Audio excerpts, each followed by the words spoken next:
Ergaa uummata keenya hundaaf ergaa gabaabduu wayii dabarsuu barbaada. Sheerii wanni godhaa isiniin jenneef waan qabatamaa wayii isinitti himna.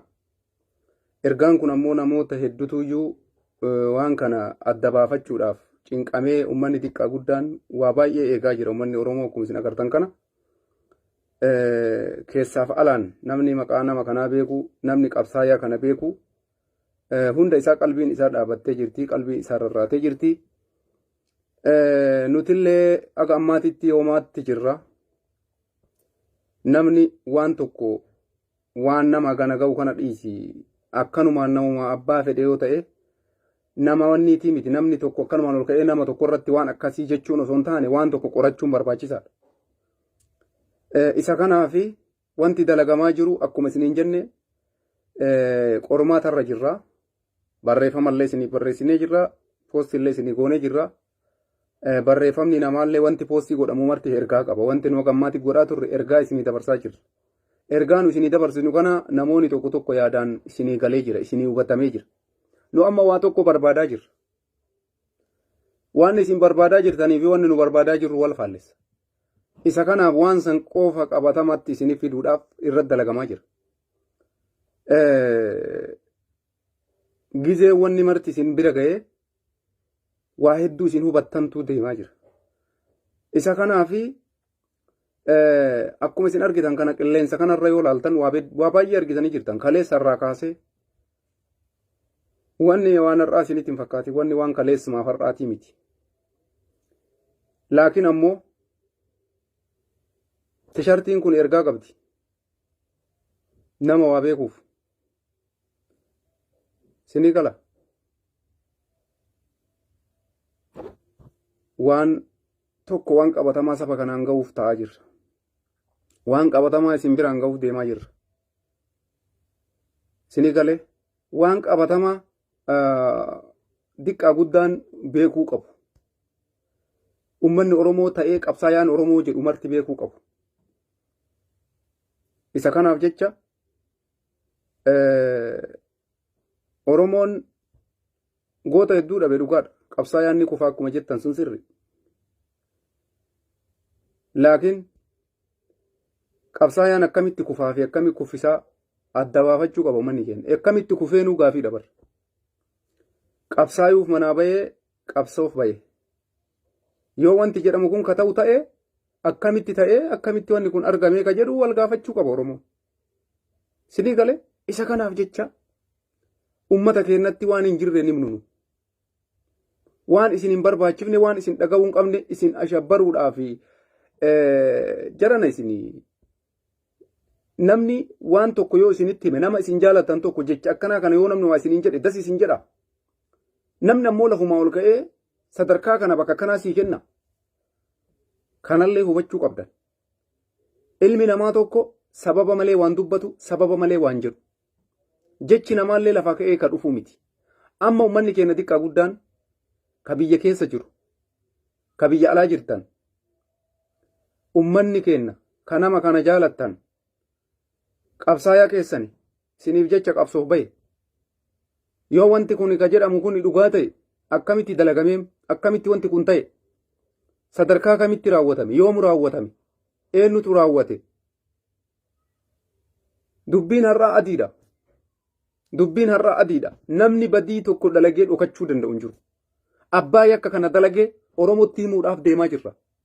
Yoo badiin kun ka dhugaa ta'u taate garuu amma waa takka isinitti himu. Waanuma gurra isin buusaa jiru gurra isin buusaa jira. Nama badii kana dalagellee isiniif hinnee dhufuudhaaf teenna laa. Takaleessaa ishigiidhaan turte dubbiin Oromoo. Har'a dubbiin Oromoo takka ishigiin barbaachiftu. Biyyarraa haga biyya alaatitti uummanni keenya diqqaa guddaan salsalata walitti hidhee akka ajaa'ibaa kanatti dalagaa jira. Waan kana akka qulqulluu Oromoo garaa isaa quufutti deebii uummata kanaa deebisuudhaaf dalagamaa jira.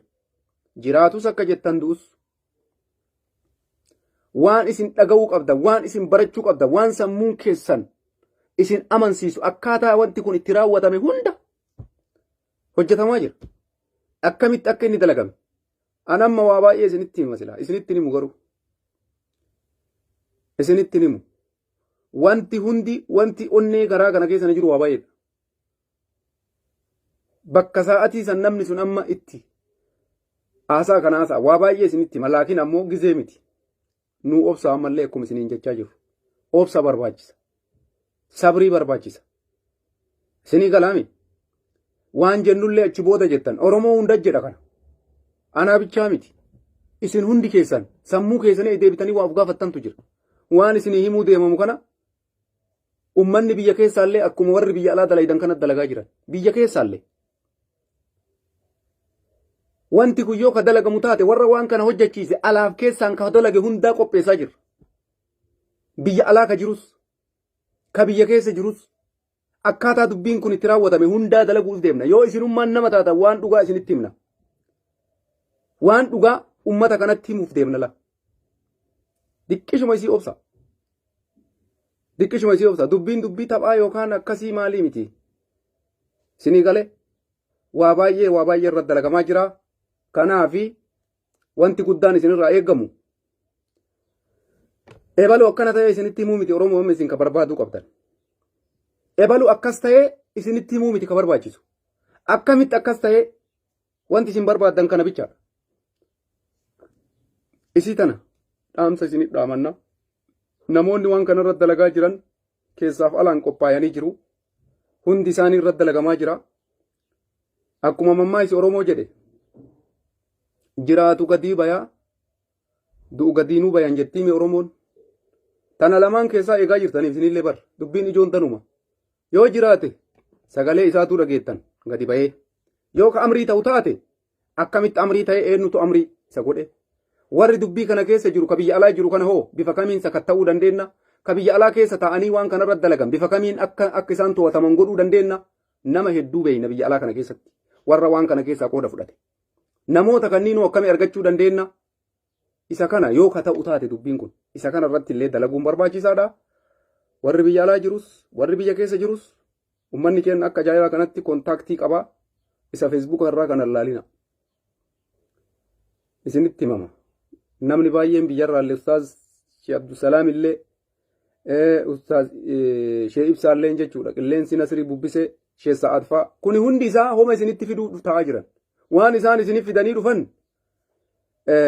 isaayyuu jiraatee isinitti fidanii sagalee isaayyuu dhageessan. Innis ammoo qabsoo irra jirurraa as bahee ani kuloo qabsootti jira yaa saba kiyya. Kaleessallee isiniif manaa bahee har'allee qabsoo isin nakkennitanirra jira yoo isiniin jedhes san Oromoo isintuyyuu eegaa jira jechuudha. Garuu waan gaafattan deebiin argattan yoo har'an ta'in bor. Isinii galee isa kanaaf jecha obsa hagasitti. Abbaan fedhe waan fedhe haa jedhu. Abbaan fedhe waan fedhe haa jedhu. Ummanni Oromoo garuu warri dhugaan nama kanaaf jaalala qabdan haga waan qabatamaa tokko nama qabatamaatirraan isinit dhufe waan akkaataa wanti itti kun raawwatametti isinitti himamutti jechi takka afaanii isin ba'uu hin qabu. Jecha darbachuullee hin barbaachisu. Ebaluun kun akkasii illee hin barbaachisu. Wanti isinit dhaamachuu an dhufe isima tana. Waan biraa ammoo akkamitti dalagamee fi akkamitti wanti maal ta'ee akkamitti jira eessa jira kana isinitti himuun dhufne.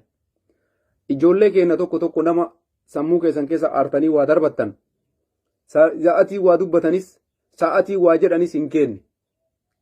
Kanaafi hundi keessanuu xiqqaa guddaan obsa godhadha. Obsa godhadha bakka jirtanitti obsa onnee keessan qabbaneessa. Waan kana akkamitti akka dalagame warri waan kana isinitti hima dirqama isaati. Dirqama bar namni calime jedhee Facebook irra dhufee wanti sun akkas ta'e jedhee isin biraan deemu nama akkasiitii miti waan ta'eef. Qabatamatti isinitti himama akkamitti ta'e wantummaan amma ummanni obsaan nu eegaa isiniin jedhaa jiruuf isa kana dubbiin guddaan ummanni Oromoo obsa. Namni yoo obse waa maraa ni argata. Abbaan fedhe waan fedhe haa ta'u ergaa kana qilleensarra nu oolcha. Gaafa wanti martiifa bahee akkaataa wanti kun yookaan jiraatee yoo jiraate isin hunduu chanuma gammaddan yoo ka amrii ta'us taate akka ittiin amrii ta'e isinitti himama yoo ka jiraatu taates hin jira innis gabbayee an kunoo qabsoorra jira Oromoo akkanumaan ajandaa xilaataan fudhatinaa nuun jechuun mala. Ajandaa xilaataan fudhatinaa nuun jechuun mala isa kana ergaan kiyya guddaa jecha takkan dubbatina obsaan eeggadhaa waan isinitti himamuu deemu. Warri waan kana qorataa jirus qabatamatti qoratee dubbii dhugaa isinitti fiduudhaaf dalagamaa jira. Akkuma isiniin jenne jiraatus du'us amma tanuma lamaan keessa bar wanti wal gaafataa jiru hin jiraa fi hin du'eedha bar. Kanaaf gaaffiin keessa lamaan keessaa takkan argattan har'a galgalas ta'u boriis ta'u. Namni waan kana isinitti himu ammoo waan qabatamaa isinitti hima waan taateef hagasitti obsaan eeggadhaa ebaluun san tokkas godhee ebaluun san tokkas godhee hin jedhina waan akkasii. Qabatamatti isinitti himamuu deema yoo ka jiraatu taate wanni sun yoo ka waa dalagaman taate yoo ka akka jedhame rakkoon kun ta'u taate ebatu dalagee qabatamatti isinii himama. Kanaaf ergaan kiyya isa kana hundi keessanuu galatoomaa haganuma tana isinii dubbachuu dhufee hin burjaajayina burjaajii keessaa bayaa obsaan warra nu eegaa waan qabatamaa isinitti himne jedhe kana waan qabatamaa eegaa anarra waan takka isinii himuu hin danda'u. Himuus hin barbaadu waa baay'ee beeka garuu isinitti himuu hin barbaadu. Anaa miti ka waan kana dubbachuu qaba. Namoota biraattuu dubbatu qaba waan taateef isaanuma san eeggannaa akkaataa isinitti himanii fi akkaataa itti dubbiin deemtu isaanumarraa tolti ani gara kiyyaa waa baay'ee beekaa isiniin jechuu kiyya waan isin hin beekne laakiin himuu hin barbaanne. Himuu hin barbaanne. Isuma kana galatoomaa ulfaadhaa walitti deebina dubbii dhugaatiin. Waan qabatamaatiin gaafa sananis waan isiniin jedhu qaba isinis ammoo waan jettan qabdan na dhageeffachuu qofa osoo hin taane waan jettan qabdan waan ta'eef hangasitti obsaan nu eegaa isiniin jenna yeroo gaarii qabaadhaa walitti deebina.